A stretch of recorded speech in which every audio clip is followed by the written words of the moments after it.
take this job and shove it. Hump day. Thank God it's Friday. Sunday night blues. So I'm sure you all have heard these popular terms about jobs, but did you know that most heart attacks happen Monday morning? And a lot of them are related to job stress. So the question I ask, do we all really hate our jobs this much? Well, 2/3 of us do. According to the Bureau of Labor Statistics, 51% of the American workforce are disengaged at work. So basically, you just don't want to be there. Another 16% are actively disengaged. So what does this mean? They go around the workplace, they moan, they complain about everything and bring the morale of the workforce down. How many people work with somebody like that? Okay. So another interesting fact, the length of time you stay in your job is not determined by whether you like it or whether you don't like it. So for those 1/3 of people who actually like their jobs, and I think you guys have a secret, you leave your jobs at the same rate. So if you're 45 years and older, like me, you will stay in your jobs an average of 7 to 10 years. If you're under 45, you guys will stay in your jobs an average of 5 years. But if you're millennial, you'll stay in your jobs about 2 years. Maybe they have something figured out, but we're not going to go into that today. So if you sum it up, you got all these people, 2/3 of the American workforce, and they hate their jobs. But they could potentially be in their jobs up to a decade hating it. Why is that?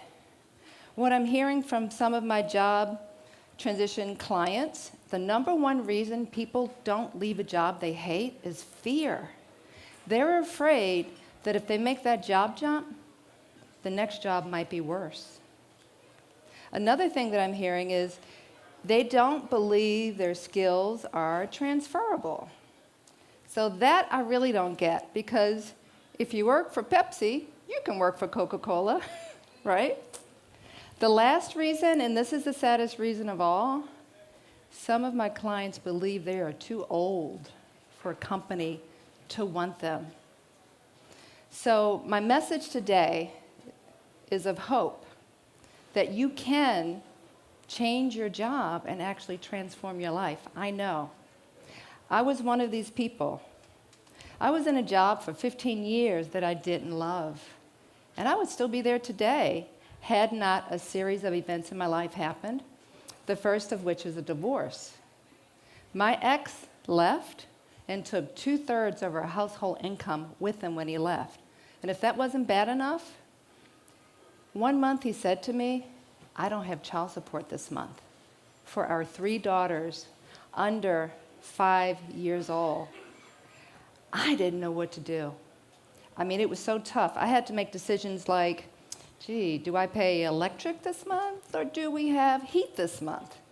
Because I was one of those people who did not believe I could get a job making enough money to take care of my kids. So I did the only thing I knew how to do. I went back to school at night for 13 very, very, very long years, after which I earned my bachelor's and my master's. And during this time, I changed jobs within my company to be in alignment with what I was taking in school. I had a really supportive manager. She was excited about my education as well. And we were both looking forward to that day when I graduated and I would get that salary bump. So I remember the day I walked into her office, and the first thing she said to me is, I'm sorry. And she goes, this company doesn't give salary bumps just because you got a degree. At this point, I felt like my life from the marriage and from the low salary for so long was like a sad country song. So I finally got the courage to leave Poverty Corporation. So in my next job, I doubled my income. So all of a sudden, I didn't need to rely on child support to take care of my family. It was amazing. For about 2 years. And then my 9 to 5 became 15 hours a day, 7 days a week. So that family that I now could afford to take care of, I couldn't even see them. I was up against another really tough decision. So at this point, I said, I have to change. I have to leave because I have no work-life balance, and I had to just quit and find another job. So I quit No Family Time, Inc. But here are some signs that you're overworked in your job. And here you go. Are you exhausted when you first wake up in the morning? Are you no longer doing those things in your life that you love to do? Like going to dinner with friends or going to concerts or anything that you like to do in your downtime? Do you lose your patience over the littlest things? This was me, so that's why I had to go. So in the next job, it was a little bit better. I worked some long hours, but I had my weekends off. Now I could see my family, I could see my friends and start to build a life. And everything was great. Job was great. My coworkers were awesome. Manager was awesome. I even helped my manager make partner. But that didn't translate into any kind of promotion for me for all the work I had done. I was at another crossroads. Do I stay or do I leave? Here's another interesting fact. For every 100 females who advance from an entry-level position into management, 130 men advance. So I had to make a decision. Do I stay with this company? And I chose to leave because the writing was on the wall. And when I left, my goal was to get my promotion. And now I want to be really clear. I'm not promoting job jumping. I'm promoting being loyal to a company. I'm promoting loving what you do. Because I know that there are amazing corporations out there. They give you flexibility. They give you promotion opportunities. I even have one client who started in a new job, and they cater breakfast and lunches. How cool is that? You give them food, they'll stay.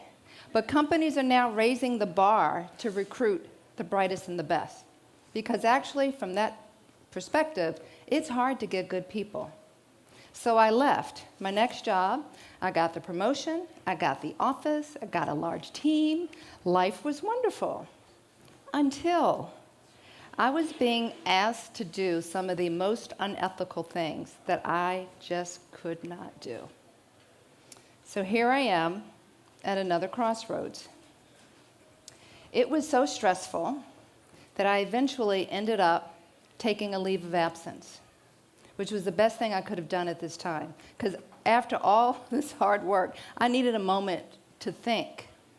And when I look back over my transitions, what I realized is I changed my job to fix a problem.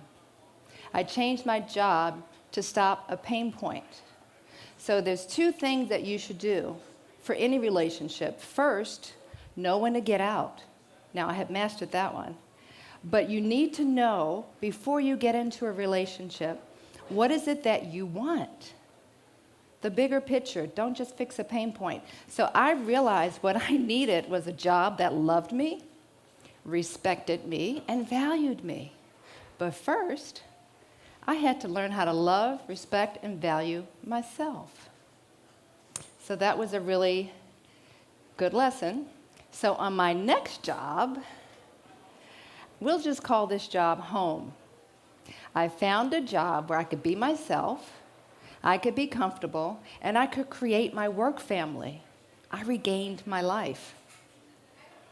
So when I look back over the 6 years of job transitions, I realized some pretty amazing things. In a 6-year period, I quintupled my income. I moved my daughters to a better school district.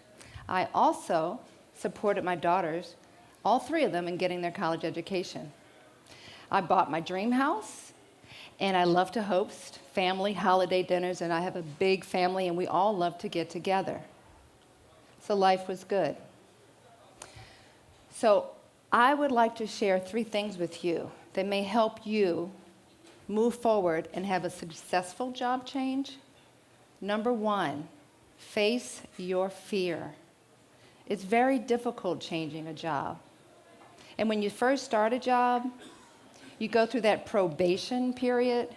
I really think that they need to rebrand that and call it Rockstar in Training.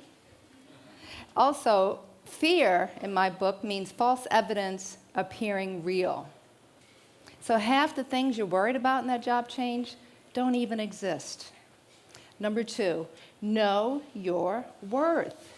Searching for a job is very scary because you have all of these people trying to get that position that you want. Okay? The job process is all about judgment. They judge your resume. They judge your answers to those tricky interview questions. They even judge the way you look. So my advice is remember who you are, because it really is all about mindset. Be your authentic self. So there's a quote that I want to share. It's by Steve Jobs, and it's about jobs, ironically. In order to do great work, you must love what you do. If you haven't found it yet, keep looking. Just keep looking. Don't settle. So my wish for you is that you find a place, a job that you can call home. Because I know you can change your job and transform your life. Thank you.